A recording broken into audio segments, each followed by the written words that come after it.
pagando 40 milhões. Parece que você está trazendo o Zico de volta da Udinese. O Paquetá, vamos lá no Paquetá. Eu não gosto do tipo de jogo do Paquetá. A escolha do Paquetá na seleção brasileira. Todas as vezes que o Paquetá entra no jogo, o ritmo cai. Ah, pronto. O Casagrande resolveu aparecer para falar que, na opinião dele, não vale a pena pagar 40 milhões de euros pelo Paquetá.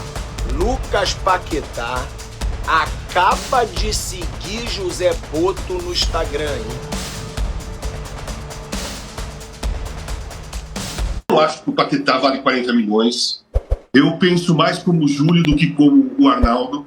O Paquetá faz diversas funções bem. Não desequilibra nenhuma delas. Senão ele jogaria em alguma delas como titular na seleção brasileira. Ele pode ser o segundo volante, ele pode ser o cara aberto, ele pode, na direita, na esquerda, ele pode ser um falso centroavante, ele pode ser um ponta, ele pode, tudo ele pode. Mas ele não faz nenhuma delas acima da média. Senão ele jogaria em alguma delas, né? Eu acho o Paquetá normal, eu acho que o esforço, se o Flamengo fizer esse esforço aí para trazer o Paquetá de qualquer jeito agora, pagando 40 milhões, parece que você está trazendo o Zico de volta da Udinese.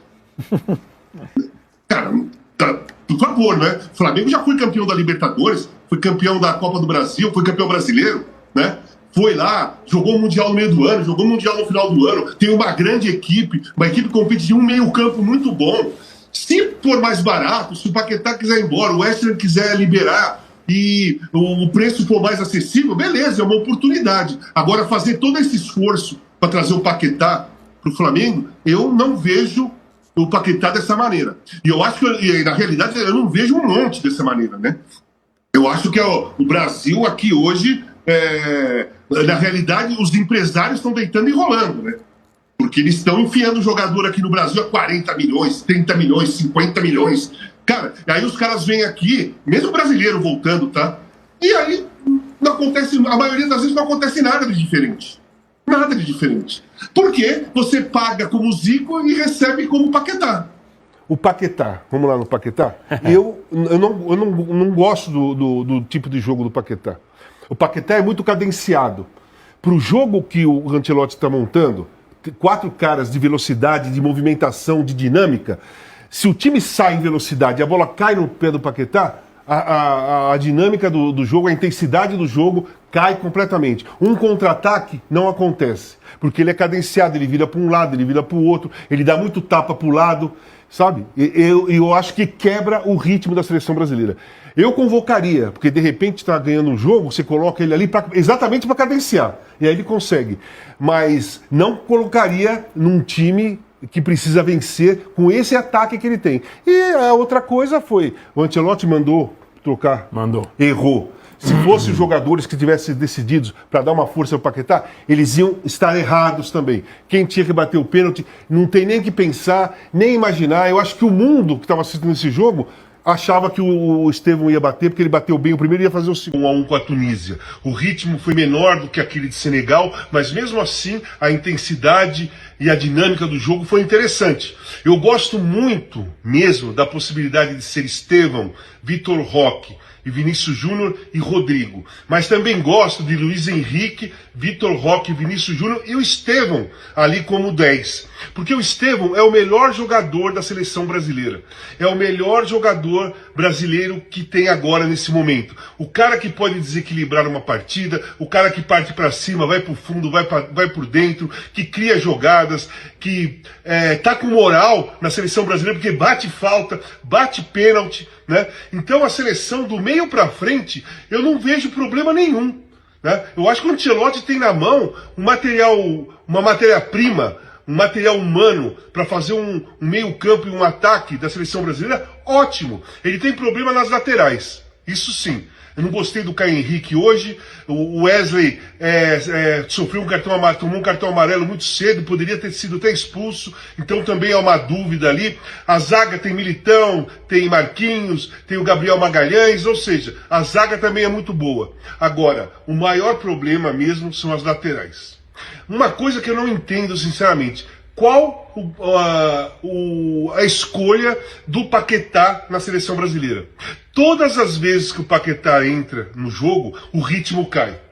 Não é a primeira vez, inclusive, que ele perde um pênalti importante num jogo de seleção brasileira. O Estevão bateu o primeiro pênalti perfeitamente. Nossa, bateu forte, firme, goleiro de um lado, a bola no outro. Se tivesse 10 goleiros não iam pegar, porque a bola foi bem batida, forte e precisa.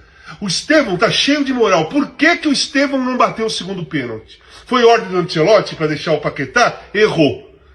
Foi escolha dos jogadores ali para tentar dar uma moral pro Paquetá? Erraram. Porque pênalti tem que bater o melhor batedor tem que bater. O Estevão estava em campo, já tinha feito um gol de pênalti batendo muito bem, ele deveria ter batido o segundo pênalti. Possivelmente o Brasil teria vencido por 2-1. Inclusive, a última jogada do jogo foi uma jogada individual do Estevão, que ele entrou driblando e quase fez o gol batendo de direita, a bola pegou na trave e foi para fora. Então, todas as iniciativas ofensivas, de criação, de velocidade, de mudança de direção, foi feita pelo Estevão.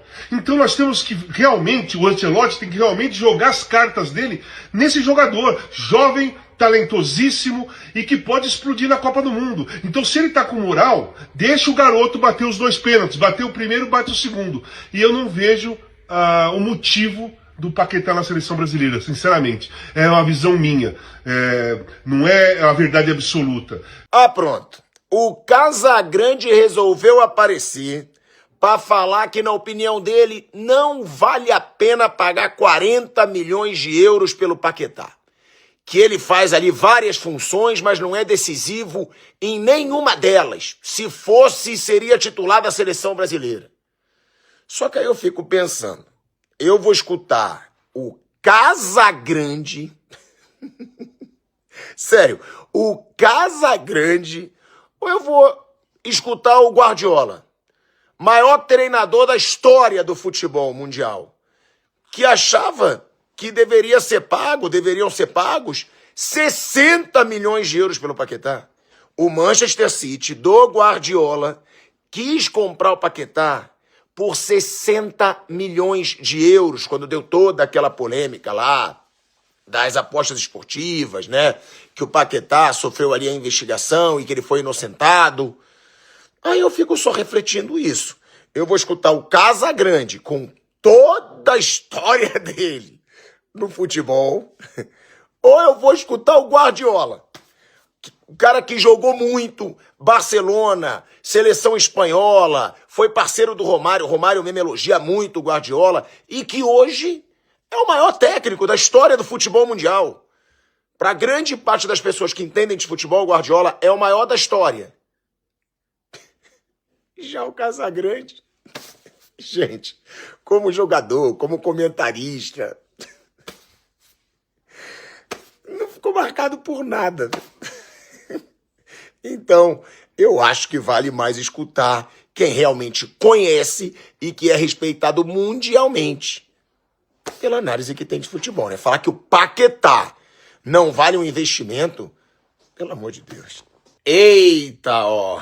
Lucas Paquetá acaba de seguir José Boto no Instagram, hein?